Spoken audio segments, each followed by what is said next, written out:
घेवारे सुभाष जी पूछ रहे पहले, अच्छा इसके बाद वो आएंगे, वो तैयार रहें। ट्रस्टी डॉक्टर सुभाष जी चखेरिया साहब और संतोष बहन शेरपुरा विदिशा प्रश्न पूछिए। नमस्ते महाराज। मानव जीवन का उद्देश्य सम्यक दर्शन प्राप्त करना है। दान, दया, करुणा, पूजा, पाठ ये सम्यक दर्शन के हेतु या सहायक हैं क्या? और सम्यक दर्शन की आराधना में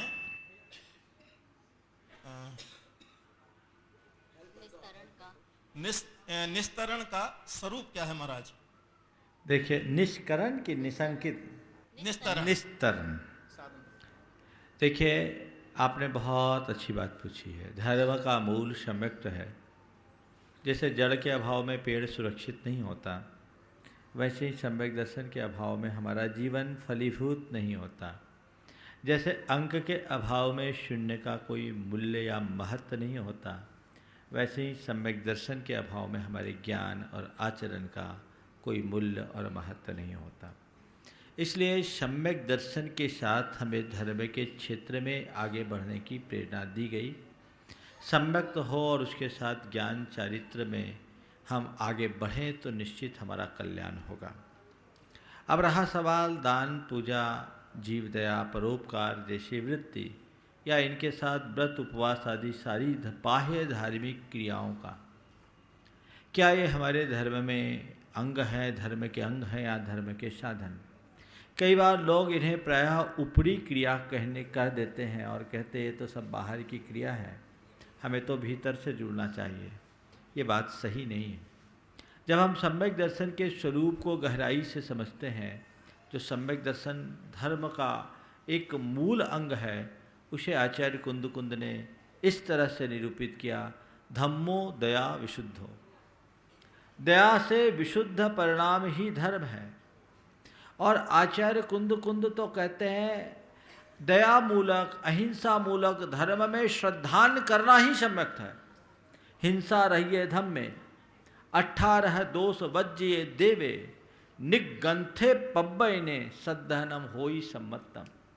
हिंसा से रहित देव में, हिंसा रही धम्म में, हिंसा से रहित धर्म में, अहिंसा धर्म में, 18 दोष से रहित देव में और निर्गंथ में, जिनवानी में श्रद्धान करने का नाम सम्यक्त है। आचार्य कुंद की इन दो उक्तियों के आधार पर कि धम्मो दया विशुद्धो अथवा हिंसा रहिए धम्म में, हम ये बात कह सकते हैं कि दया का अनुपालन, परोपकार की वृत्ति सम्यक दर्शन का अंग नहीं, खुद सम्यक दर्शन है। यदि व्यक्ति तत्व का श्रद्धानी होकर के करता है या जो तत्व का श्रद्धानी है, उसके भीतर दयारूप परिणाम तो होंगे ही। आचार्य कुंद ने प्रवचन सार में बहुत ही स्पष्ट बात लिखी। वे कहते अत्थे अजधा गहनम करुणा भावो या मनोतिरियेषु विषयेषु अपसंगो मोह सेदानि लिंगानि। तत्व पदार्थ का अयथार्थ श्रद्धान और जीवों के प्रति करुणा भाव का अभाव, करुणा का अभाव, करुणाया अभाव, और विषयों में अति प्रसंग, ये सब मोह के चिन्ह हैं। जिसके हृदय में करुणा नहीं, वो कभी सम्यक दृष्टि नहीं हो सकता, और सम्यक दृष्टि के रोम रोम से करुणा झरता है। सम्यक के 4 अंग बताए हैं सराग सम्यक दर्शन के। प्रथम संवेग अनुकंपा स्तिक्याभिव्यक्ति लक्षणम प्रथमम सराग सम्यक दर्शनम। प्रथम संवेग अनुकंपा और आस्तिक्य जैसे उदात्त गुणों की अभिव्यक्ति का नाम सराग सम्यक दर्शन है। और वहाँ अनुकंपा का अर्थ निरूपित करते हुए आचार्य पूज्यपाद ने लिखा कि परेशान प्राणी नाम पीड़ाम दृष्ट्वा कंपनम अनुकंपा। दूसरों की पीड़ा को देखकर चित्त का कांप जाना अनुकंपा है, कपकपी हो जाए, इसका नाम अनुकंपा है। तो इसलिए ये हमारे धर्म के परम अंग हैं, इनका पालन करना चाहिए। लेकिन ये बात भी हमें कभी नहीं भूलना चाहिए कि ये सब हमारे लिए तब कार्यकारी हैं जब हमें अपना पता हो। अपना पता हो हम किसके लिए कर रहे हैं, लोक प्रतिष्ठा के लिए, ग्लैमर पाने के लिए, अथवा अन्य कोई बाह्य उपलब्धि के लिए, तो ये तुम्हारे लिए केवल पुण्य दिलाएंगे। और मैं अपनी आत्मा के स्वरूप को पहचान कर जब तक भीतर नहीं डूब पाता तब तक मेरे लिए यही करनी है। ऐसा करते हो तो इनसे पुण्य तो मिलेगा ही, परंपरा से मोक्ष भी मिलेगा। यही तुम्हारा काम। आपने पूछा है निस्तरण का क्या उपाय है। निस्तरण यानी संसार से निस्तरण की सम्यक्त से निस्तरण। महाराज आराधना में है वो आराधना सम्यक्त की आराधना में निस्तरण एक चौथा पांचवा वो बताया। अच्छा, वो अलग शब्द है, वो गाथा है। उज्जोवनम अज्जोवनम मुद्दवनम। वो निस्तरण यानी संसार से पार होना, निस्तार करना यानी पार होना। संसार से कैसे पार, उद्योत करे, उज्जवन करे, ये ऐसे कुछ शब्द है उसमें। तो यहाँ भाव सागर से पार होने का क्या उपाय है? रत्नत्रय की नाव पर सवार हो जाओ, भाव सागर से पार हो जाओ। श्री दिलीप जी घेवारे मुंबई, आप आएंगे? महाराज जी के चरणों में नमस्तु। महाराज जी, मैं ये आपसे पूछना चाहता हूँ कि जैन धर्म एक अनादि विशाल और महान धर्म था, आज भी है, लेकिन आज उसके बहुत सारे टुकड़े हो गए हैं। पहले श्वेतांबर दिगंबर, आज दिगंबर धर्म भी जातिवाद पंथवाद में अटक गया है। तो क्या ये हालत सुधर सकती है, और वो कैसे? फिर एक बार एक महान धर्म बन सकता है, विशाल धर्म बन सकता है? ये मैं आपने पूछा। देखिए, धर्म तो सदैव धर्म होता है, धर्म के स्वरूप में कभी अंतर नहीं आता, क्योंकि धर्म हमारे अंदर की परिणति है, वो शाश्वत तत्व है, सदा से है, सदा रहेगी और सदाबहार बनी रहेगी। उस परिणति को कोई छेड़ नहीं सकता। अंतर धर्म में नहीं आता, अंतर धर्मियों में आता है। समझ गए? धर्मियों में आता है। पहले जैन धर्म का पालन करने वाले धर्मी पर्याप्त थे और धर्मनिष्ठ थे। आजकल उनकी संख्या कम हो गई। ये मतभेद धर्म में नहीं है, ये मतभेद धर्मियों में है। पंथ उत्पन्न हुए धर्मियों के मतभेद के कारण। पंथों का एकीकरण करने का जहाँ तक सवाल है, तो आचार्य कुंद के ज़माने में भी अनेक पंथ थे। उस युग में भी वो पंथों को एक नहीं कर पाए। मुझे नहीं लगता कि अभी कोई ऐसी संभावना है कि सब पंथ मिलकर एक हो जाए। होना होता तो आचार्य भद्रबाहु के तुरंत बाद ही एक हो गए होते, या आचार्य कुंद तक सब समाहित हो गए होते। ये अंतर होता रहता है। पंथ बने, मुझे कोई तकलीफ नहीं। समाज पंथवाद से बचे रहे, हमेशा सुरक्षित रहेगी। पंथवाद भी घातक है, पंथ नहीं। इसलिए ये सोचना और ये कहना कि सब पंथ एक हो जाए, मेरे ख्याल से केवल मंचीय भाषण होगा, लफ्फाजी होगी। व्यवहारिक रूप से कभी होने वाले नहीं है, क्योंकि ये सब की अपनी अपनी आस्थाओं से जुड़ी हुई बात है। पंथ एक नहीं हो सकते, फिर भी हमें कोई तकलीफ नहीं। पंथी एक बन सकते हैं। सब पंथी एक हो जाए, समाज बहुत आगे बढ़ जाएगी, मजबूत बनेगी। पंथी कब एक होंगे? जब हम पंथ को देखने की जगह पथ को देखना शुरू कर देंगे। पंथ को मत देखो, पथ को देखो। मेरा पथ क्या है? अहिंसा और वीतरागता मेरा पथ है। इसकी जिसमें पुष्टि हो, मुझे उसमें चलना है। मेरा कल्याण पथ पर चलने से होगा, पंथ को पकड़ने से नहीं।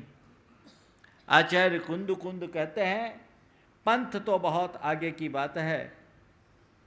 तुम मुनि बने हो और अपने आप को जब तक मैं मुनि हूं ऐसा मानते रहोगे, मुक्ति नहीं मिलेगी। आत्मा ना मुनि है ना अमुनि, आत्मा जो है सो है, उसको पकड़ो। इसलिए पंथ में उलझो मत, पथ पर बढ़ो, आगे चलो, बढ़ाओ। तुम्हारी जो अवधारणा है, जैसी मान्यता है, जैसी आस्था है, वैसे पंथ का तुम अनुकरण करो, पर पंथ के नाम पर दूसरों से लड़ना झगड़ना बंद कर दो। अपना पंथ औरों पर थोपने की प्रवृत्ति से बाज जाओ, जीवन धन्य हो जाएगा। और आज जितने भी पंथ हैं, खासकर दिगंबरों में, उनमें मूल पूजा उपासना ही जुड़ी है। बंधुओं, मैं आपसे कहना चाहता हूँ, पूजा उपासना ही हमारा धर्म नहीं है, धर्म का बाहरी अंग है। मूल तो तत्व ज्ञान है। तत्व को पकड़ो। किसकी हम आराधना करते हैं, किसके लिए आराधना करते हैं, उसको पकड़ करके चलोगे तो जीवन में कभी किसी भी प्रकार की कठिनाई का सामना करने का प्रश्न ही नहीं आएगा। चलिए, श्री दीपेश जी कामिनी जी जैन, भोपाल।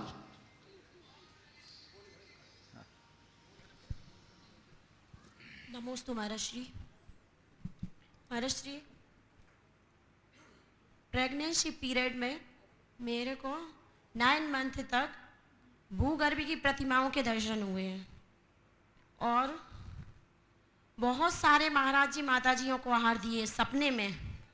पूरी रात भर इसी में मेरी निकल जाती थी।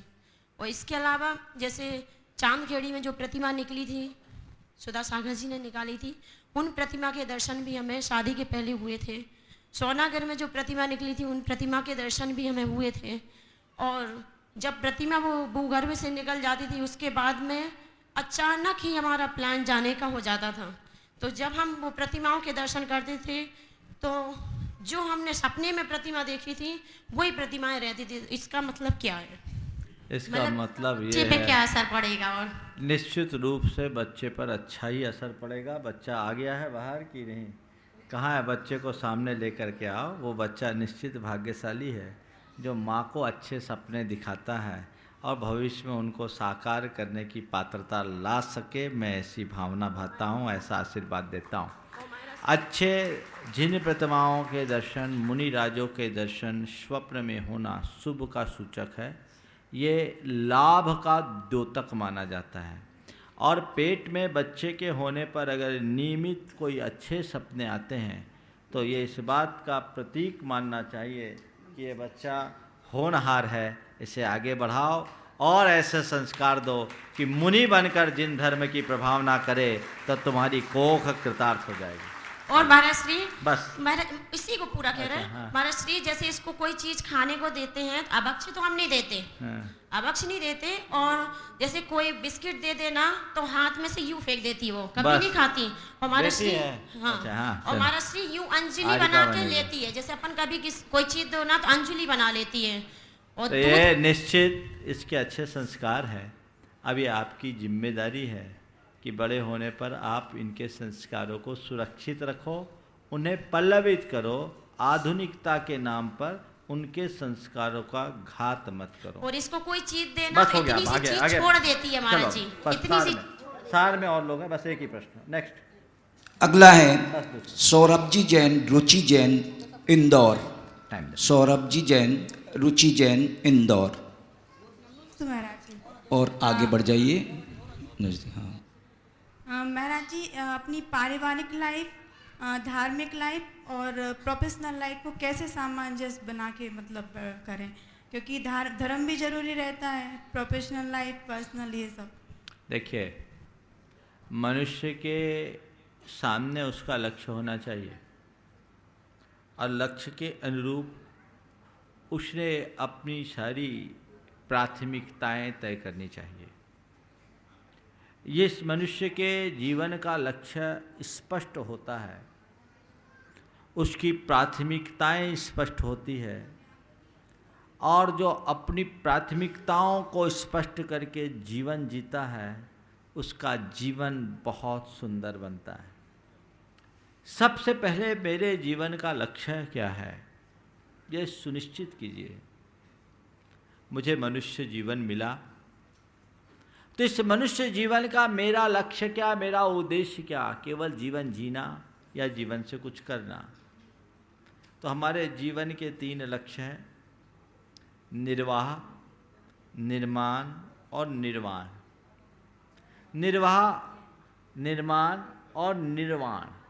निर्वाह यानी हम अपने ज़िंदगी के गुजारे की बात सोचते हैं जो व्यक्ति के प्रोफेशनल लाइफ से जुड़ी हुई है। निर्वाह बहुत बड़ी चीज नहीं है, निर्वाह तो एक पशु और पक्षी भी कर लेते हैं। लेकिन इसके साथ है निर्माण। निर्माण जीवन का तब प्रारंभ होता है जब मनुष्य के जीवन के साथ उसके जीवन मूल्य जुड़ना शुरू होते हैं। जीवन में जीवन मूल्यों की प्रतिष्ठा ही जीवन का निर्माण है। मैं दोहरा रहा हूं, जीवन में जीवन मूल्यों की प्रतिष्ठा ही जीवन का निर्माण है। और ये जीवन मूल्य क्या है? जब हम अपने साथ औरों की संवेदनाओं को समझते हैं तो हमारे जीवन मूल्यों की, हमारे जीवन में जीवन मूल्यों की प्रतिष्ठा होती है। जब हम अपने साथ औरों की हितों की चिंता करते हैं तो ये हमारे जीवन में जीवन मूल्यों की प्रतिष्ठा है। जब हम अपने साथ जुड़े हुए अन्यों के कर्तव्यों, अन्यों के प्रति स्वयं के कर्तव्यों को समझते हैं तो जीवन मूल्यों की प्रतिष्ठा होती है। वस्तुतः हमारे जीवन के जो मूलभूत मूल्य हैं वो अहिंसा है, आत्मीयता है, प्रेम है, करुणा है, परस्परता है, सहानुभूति है, सद्भावना है, जो हर व्यक्ति के जीवन में जरूरी है। तो आप जब इनको लेते हैं तो वो आपके जीवन का एक बहुत बड़ा व्यापक तत्व हो जाता है। इसमें व्यक्ति को अपने परिवार के प्रति और परिवार के साथ पूरे संसार के प्रति जवाबदेह होना होता है और यहीं से जीवन का निर्वाह की जगह निर्माण शुरू होता है। और फिर जब व्यक्ति इन सब से हटकर आत्म केंद्रित होना शुरू होता है तब जीवन के निर्वाण की प्रक्रिया प्रारंभ होती है। आपने पूछा है कि इन तीनों के बीच हम कैसे सामंजस्य बिठाएं। आप अपना लक्ष्य रखें। हर व्यक्ति को अपने परिवार के प्रति वफादार होना चाहिए। परिवार के लिए जितना समय अपेक्षित है वो समय देना चाहिए, या परिवार के प्रति अपने जो कर्तव्य हैं उन कर्तव्यों का पालन करना चाहिए। व्यापारिक दायित्व अच्छे ढंग से निभाना चाहिए ताकि तुम्हारे प्रोफेशन से तुम्हारे स्वास्थ्य पर, तुम्हारे चित्त पर और तुम्हारे परिवार पर विपरीत असर न हो। परिवार के प्रति ऐसा व्यवहार मत करो जिससे आपस में तनाव हो, उलझने हो, कसाएं बढ़े और मन खट्टा हो। व्यापार में इतने मत उलझो कि तुम्हारी रात की नींद उड़ जाए, 10 गोलियां खानी पड़े अथवा आपस का प्रेम टूट जाए। इन दोनों की सीमा में परिवार और व्यापार को चलाओ और धर्म का कार्य भी करो, पर ऐसा मत करो कि तुम्हारे धर्माचरण से तुम्हारे घर के लोग गालियां देना शुरू कर दें। धर्म करो, अगर तुम गृहस्थ हो तो इन सब में समन्वय बना करके करो। यदि तुम्हारे साथ जिम्मेदारियां जुड़ी है तो उन जिम्मेदारियों का पालन करना तुम्हारी प्राथमिकता होनी चाहिए। और एक बात ध्यान रखें, अगर इन जिम्मेदारियों के कारण धर्म के कार्य में बढ़ चढ़ करके हिस्सा नहीं ले पाते तो हताश होने की आवश्यकता नहीं है। आप धर्म का कार्य करना चाहते हैं, कीजिए, धर्म का तरीका बदल दीजिए। एक बहन जी एक दिन मेरे पास बहुत दुखी होकर के आई, बोले महाराज ज्वाइंट फैमिली है, मेरे ऊपर बड़ी जिम्मेदारियां हैं, पूरा टाइम किचन में ही लग जाता है, न तो आपके प्रवचन में आ पाती न और कुछ कर पाती, जैसे तैसे एक पूजा भर कर पाती है, ऐसा लगता है कि मैं कहाँ फंस गई। हमने कहा नहीं, जिम्मेदारियां तुम्हारे घर में और कौन है? महाराज जी एक और हैं, वो बीमार रहती हैं। हम बोले बीमार रहती है तो तुम्हारी जिम्मेदारी दोहरी है और तुम घर का कार्य कर रही हो, तुम्हारी जवाबदेही। महाराज धर्म कैसे करें? हम बोले तुम घर का काम करते हुए धर्म करो। कैसे करें? बोले जितनी देर किचन में रहो मौन ले लो, नमोकार जपते रहो, भक्तामर पाठ करते रहो, स्तुति पढ़ते रहो, तुम्हारा धर्म होगा। धर्म कोरी क्रिया नहीं भाव है, सामंजस्य बैठा करके चले। ऐसा धर्म न करे कि परिवार के लोग तुम्हें कोसने लगे या तुम्हारा व्यापार चौपट हो जाए। परिवार में ऐसा व्यवहार न करे कि परिवार का प्रेम खंडित हो जाए, और व्यापार में ऐसे पागल न बने कि तुम्हारी सेहत, तुम्हारी शांति और तुम्हारे भीतर का जो प्रेम है वो विनष्ट हो जाए। चलिए उमेश जी जैन सोनगिर। नमस्ते जी महाराज। नज़दीक चले जाइए।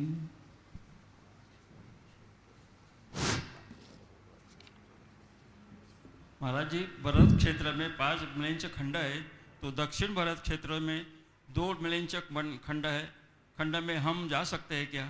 देखिए, आपका प्रश्न समझ गया। भरत क्षेत्र के 6 खंड है, जिसमें दक्षिण भरत क्षेत्र के 2 मिलिंच खंडों में हम जा सकते हैं क्या? आज जो हमारा वर्तमान भरत क्षेत्र है, इस भरत क्षेत्र की कहानी अलग है। हम लोग बोलते हैं भरते रावत योर वृद्धिरासो षट्सम्याभ्याम उत्सर्पिणी व सर्पिणीभ्याम। उत्सर्पिणी और अवसर्पिणी के निमित्त से इस भरत और रावत क्षेत्र के आर्यखंड में वृद्धि ह्रास होता है। तो ये भरत क्षेत्र का आर्यखंड जब भोग भूमि से कर्म भूमि का युग आया तो 1 योजन ऊपर उठ गया, और 1 योजन ऊपर उठ जाने के कारण 20 से 1 योजन ऊपर उठा तो निश्चित रूप से ऐसे तस्तरी की तरह नहीं उठा होगा, उसने ग्लोबल स्लेप ले लिया। मुझे ऐसा लगता है जितने प्लैनेट्स बने हैं ना, वो शायद उसी काल में कोई प्राकृतिक घटना के कारण बने। चूँकि हमारे यहाँ जो वर्णन है वो शाश्वत भूगोल का है, शाश्वत पृथ्वी का है, और हम रह रहे हैं शाश्वत धरती में, तो वो सारे शास्त्र आज हमारे बीच नहीं हैं। होते तो ज़रूर कुछ इसका सार मिलता। तो धरती जब उठी, मेरा चिंतन कहता है धरती ने ग्लोबल शेप ले लिया होगा, इसलिए आज हमारा जम्बूद्वीप जो थाली के आकार का, उसका एक छोटा सा हिस्सा 190वां भाग पूरा भरत क्षेत्र है। और भरत क्षेत्र के 6 डिवीज़न करो, उस 6 डिवीज़न में एक डिवीज़न केवल आर्यखंड, माने बहुत छोटा सा हिस्सा, और वो आर्यखंड का हिस्सा भी 1 योजन ऊपर उठ गया, तो इस भरत क्षेत्र के आर्यखंड का संबंध है शेष जम्बूद्वीप से कट गया। इसमें अनेक क्षुद्र पर्वत और उपसमुद्र प्रकट हो गए। तो अब बाकी कहाँ है हमको पता ही नहीं, कनेक्शन ही छूट गया है। हम 1 योजन ऊपर आ गए। 1 योजन बहुत होता है। अगर हम छोटे योजन से मिले तो 4 कोस का 1 योजन यानी 8 माइल। 8 माइल मतलब 8 माइल मतलब कितना हुआ? 8 4 12 और 1.6 से होता है ना, 8 6 करता है 12.8 किलोमीटर। 12.8 किलोमीटर यानी 12,800 मीटर। कितना फीट हो गया? 36,000 और 8 या 24 कितने हो गए? 50,000 फीट, 60,000 फीट, एरोप्लेन से भी ऊपर। समझ गए? इतना ऊंचा ये भरत क्षेत्र का हिस्सा, छोटे योजन से बोल रहे हैं, उठा होगा। तो इसमें बहुत कुछ प्राकृतिक परिवर्तन हुए हैं। अब इसके बारे में हम कुछ कह नहीं सकते क्योंकि हमें शास्त्र उपलब्ध नहीं। चलिए आगे। जय कुमार जी, जैन, विलासपुर। नमस्ते महाराज जी। थोड़ा जल्दी जल्दी। हाँ महाराज जी, फंड एक है, राशि एक है, काम 2 हैं। एक किसी सिद्ध क्षेत्र अक्षय क्षेत्र के मंदिर का जीर्णोद्धार करना, और एक आचार्य के सानिध्य में सौधर्मेंद्र माता पिता भगवान के माता पिता बनना है। तो किसको प्राथमिकता देना चाहिए? देखो, ऐसा है, धर्म के कार्य में जो पहले आ जाए उसको प्राथमिकता दे दो। तुम्हें दान देना है दान दो, पर कुछ ऐसे प्रसंग होते हैं जो दोबारा आना मुश्किल होता है। अब भगवान के माता पिता बनने का भाव है और कहीं पंचकल्याणक हो रहा है, तो पहले भगवान के माता पिता बन जाओ, फिर पैसा कमा करके दान भी दे देना, उसमें क्या बुराई है। दोनों हाथ में लड्डू आ जाएंगे। चलो चलिए, विनीत जी और जय श्री जी, जैन, जबलपुर। विनीत जी। नमस्ते महाराज जी।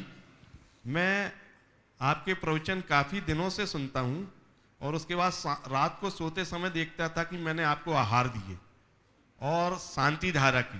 फिर सुबह उठता था तो मैं सोचता था ये मेरे लिए नामुमकिन है, पर यहाँ आने के बाद आहार भी दिए आपको, शांति धारा भी की, और शिखर जी की वंदना भी हो गई।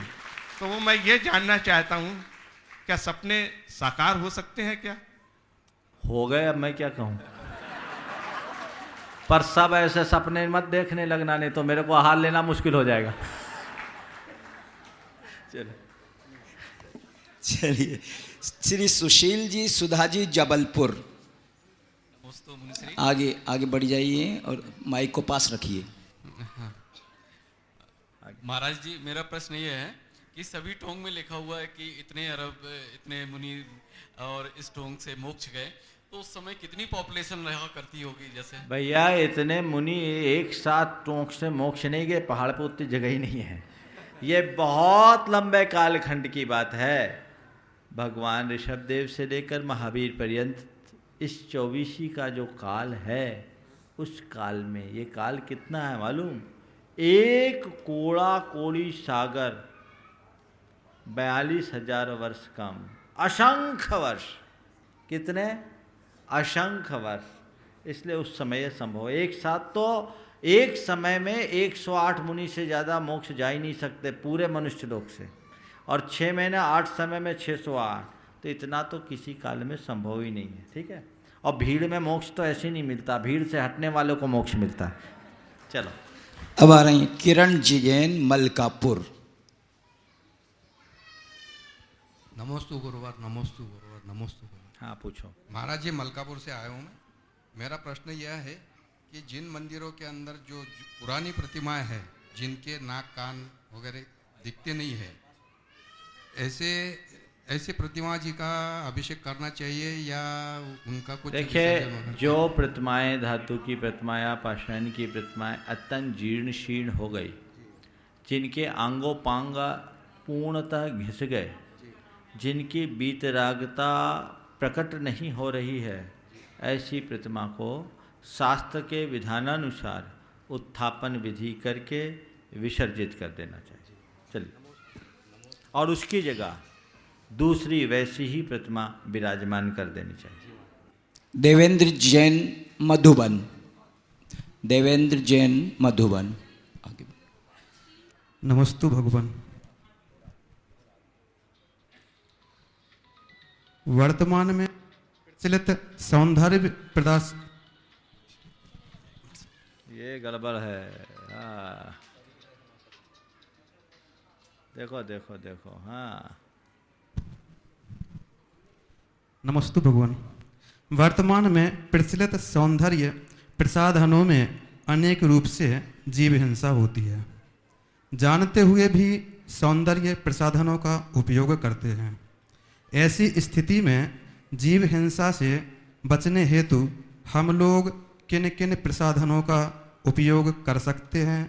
उनकी उपलब्धता के बारे में ज्ञान वृद्धि कराने की कृपा करें। मुझे दुष्यंत कुमार की 2 पंक्तियां याद आ रही। जिसे कुदरत ने सजाया है, जिसे कुदरत ने सजाया है, उसे क्या जरूरत है प्रसाधन की? अरे पूरी तो सुनो। जिसे कुदरत ने सजाया है, उसे क्या जरूरत है प्रसाधन की? देखो चांद कितना सुंदर लगता है बेगहने। देखो चांद कितना सुंदर लगता है बेगहने। बंधुओं, सच में मनुष्य का चरित्र ही उसका वास्तविक सौंदर्य है, और अपने श्रृंगार के लिए औरों का संहार करना बहुत बड़ी क्रूरता है। संत कहते हैं, तन का खूब श्रृंगार किया, अब मन श्रृंगारो इस जीवन में। और यदि कदाचित सौंदर्य प्रसाधन की सामग्री का उपयोग भी आप करें, मैं उसमें अंतराय नहीं डालता और आपको निषेध भी नहीं करता, पर कम से कम उसमें हिंसा और अहिंसा का विवेक तो रखे। पर प्राणी का घात करके आप अपने आप को सजा नहीं रहे, विकृत कर रहे हैं। आज अपने आप को आप सजा रहे हैं, कल तुम्हारी ये सजावट तुम्हारे जीवन की बड़ी सजा बन सकती है। इस बात को कभी मत भूलना। इसलिए अपने हृदय में संवेदना जगाइए और ऐसी चीज़ों से बाज आइए। जिस दिन आपके भीतर संवेदना प्रकट हो जाएगी, उस दिन आप इन सब चीज़ों को स्वतः छोड़ देंगे। डायना रत्नाकर, जो ब्यूटी विदाउट क्रुएल्टी जैसी संस्था, जो एक प्रकार से शायद अंतर्राष्ट्रीय संस्था है, उसकी संस्थापिका है। वो महिला एक पारसी महिला जो जन्मतः मांसाहारी थी, और जब उसके चित्त में संवेदना जागी तो उसने एक बहुत बड़ी क्रांति खड़ी की ब्यूटी विदाउट क्रुएल्टी के रूप में। स्वयं ने छोड़ा, वो टोटली वीगन है, यानी दूध और दूध के प्रोडक्ट को भी नहीं लेती। और इसके पीछे उसे एक समय पारसी समुदाय से अलग भी कर दिया गया दंड की दृष्टि से, लेकिन उसने उसको झेला। तो ये जो मूलतः जैन कुल में जन्म लेने के बाद भी अपने आप के जीवन में अहिंसा को प्रतिष्ठित कर सकते हैं, तो आज जो मुझे इस कार्यक्रम को देखने और सुनने वाले लोग हैं, जिनमें ज़्यादातर जैनी हैं, वे अपने हृदय को जगाएं।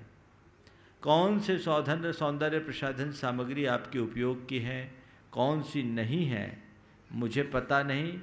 संयोगता आपके बीच में जो बहनें राजकोट से आई हुई हैं, इसमें बिंदु बहन जी जो ब्यूटी विदाउट क्रुएल्टी के पूरे गुजरात की हेड है।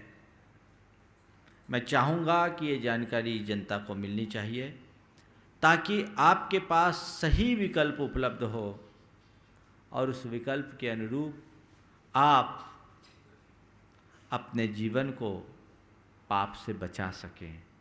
आप अपने आप को सजाइए, पर सजा मिले ऐसा कोई काम कभी मत कीजिए। चलिए बहन जी को दी।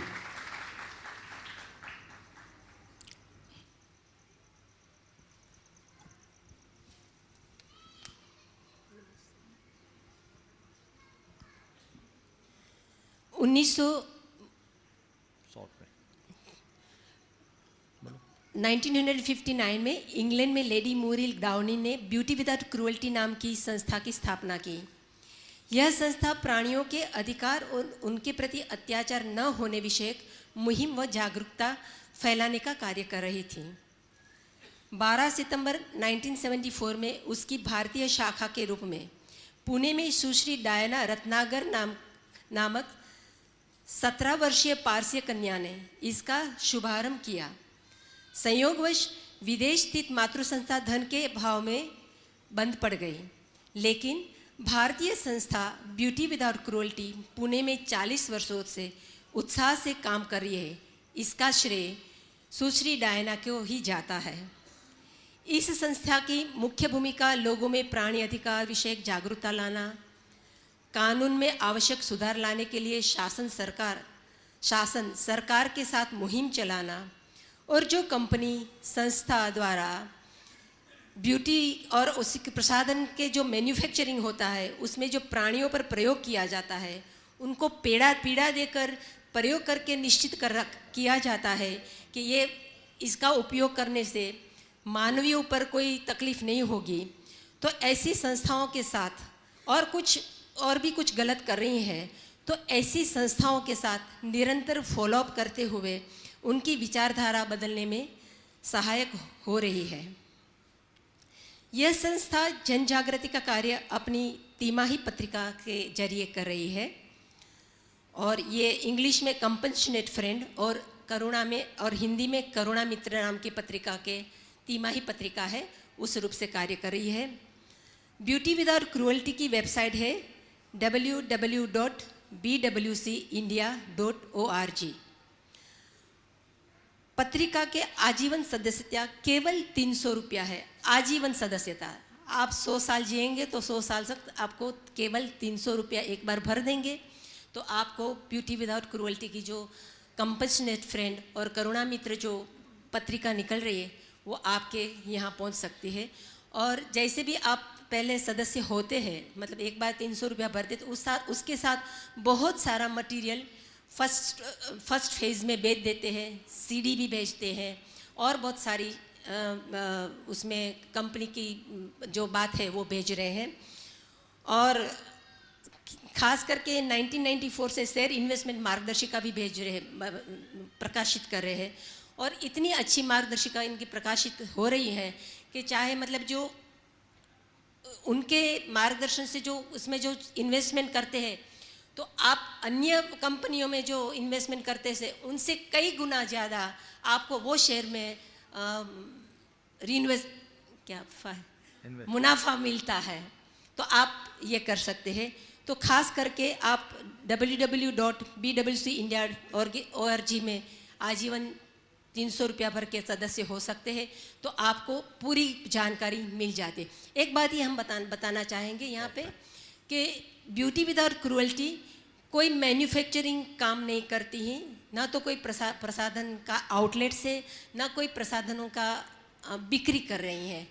जो कुछ है वो संस्था के उद्देश्य बहुत न केवल प्रसाधनों से के लिए है, लेकिन बहुत बड़े उद्देश्य है जो प्राणी के लिए, चाहे कहीं पर भी उनको पीड़ा पहुंचती है, किसी भी रूप में, सर्कस के रूप है, फिल्म में है, किसी भी रूप में, या रेस वगैरह करवाते हैं, या वन्य जीवन की हिंसा हो रही है, तो किसी भी रूप में प्राणियों को हिंसा पहुंचती है। गौमांस निर्यात से लेकर छोटी स्कूलों में, विद्यालयों में प्रयोग किए जाते थे फ्रॉक्स पर, तो वो भी बंद करवाया है।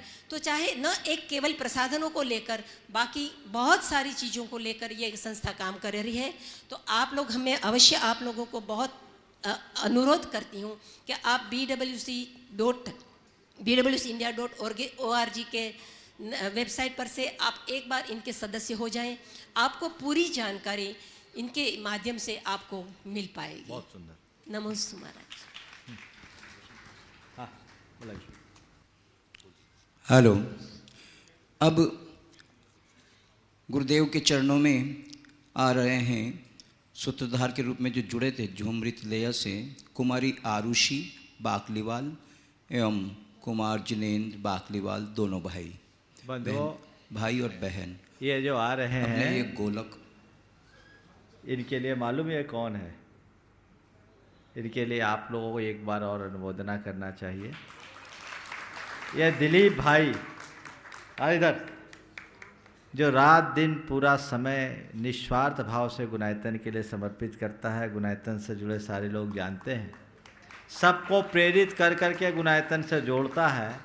मुझे बहुत प्रसन्नता हुई जब इसकी बेटी और बेटे ने अपने सेविंग से, कल उसका जन्मदिन है, सूत्रधार बनने की कोशिश की कि यह हमारे पास पैसा पड़ा था और वो पूरा का पूरा सूत्रधार की जो राशि है पूरी इतनी वो गुणायतन के लिए समर्पित की। इनकी जितनी सराहना की जाए उतना कम है और इनका जरूर सम्मान करना चाहिए।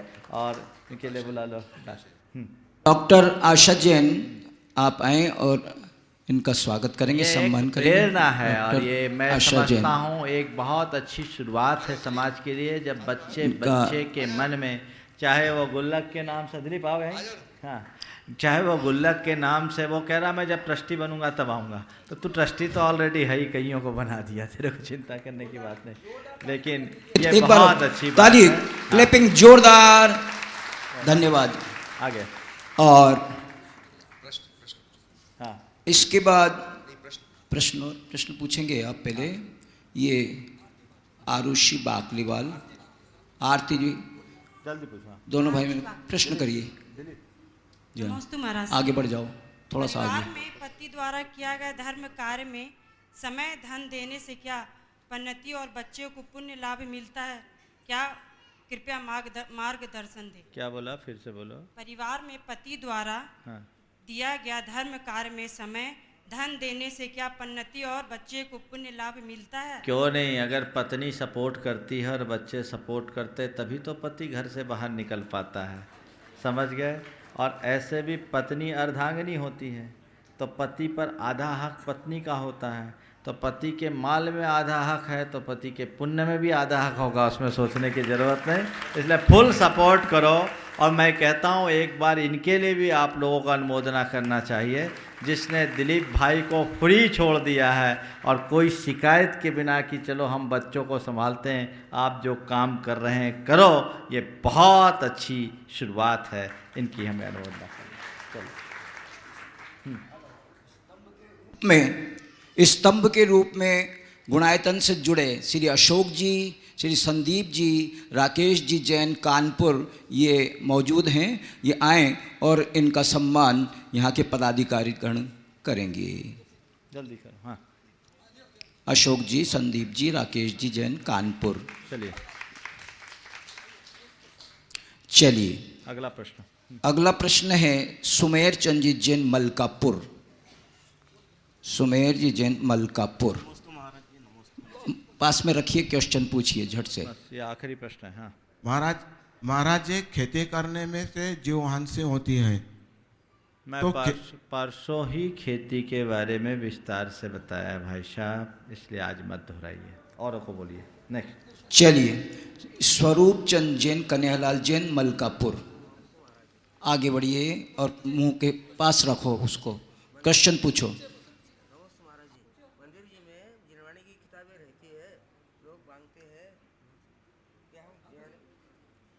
लोग कहते हैं कि हम जीवनानी की किताबें के मूल्य मंदिर में डाल देंगे, तो देना उचित है या नहीं? माने मंदिर से जिनवानी ले जाते हैं और मूल्य डाल करके देना चाहते हैं, लेना चाहते हैं। मंदिर कमेटी की व्यवस्था के अनुरूप यदि वो अपने उसका जो मूल्य है वो दे करके लेते हैं तो कोई दोष नहीं है, लेकिन केवल प्रिंट मूल्य नहीं देना चाहिए, डाक खर्च भी साथ में जोड़ देना चाहिए। चलिए आगे। चलिए, अब इसके बाद आ रहे हैं गुलाब चंद जैन पुणे। गुलाब चंद जी जैन पुणे। महाराज श्री के चरणों में नमोस्तु नमोस्तु नमोस्तु। महाराज, मैं सारे जीवन सुरक्षा विभाग से संबंधित होने के कारण अनेक विध्वंसक कार्यों में लिप्त रहा। क्योंकि संस्कार थे, घर में गृह चैत्यालय था, पूजा आदि तो मैं नहीं सीख पाया, अभिषेक मैं नहीं सीख पाया, लेकिन संस्कार और कहीं बिगड़े नहीं। ये अर्थ के साधन की आवश्यकता थी और मैं करता रहा। और यद्यपि मैंने कोई विध्वंस नहीं किया, लेकिन देश हित में कुछ कार्य जरूरी थे और उनमें मैंने योगदान दिया। अब प्रवृत्ति बदली है। आपके प्रवचन सुनने के बाद जिस ढंग से मैं प्रभावित हुआ हूँ, मैं अपने जीवन की दिशा और दशा बदलना चाहता हूँ, तो इसके लिए गुरुदेव मार्गदर्शन। देखिए, पहली बात तो अगर आप रक्षा के कार्य में लगे हैं तो उसे विध्वंस शब्द से बाहर कीजिए।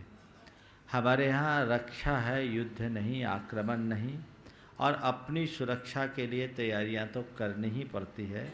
इसमें जो आपने विध्वंस कहा वो डिस्ट्रक्शन तो है, लेकिन किसके लिए? प्रोटेक्शन के लिए। Destruction for protection is not destruction.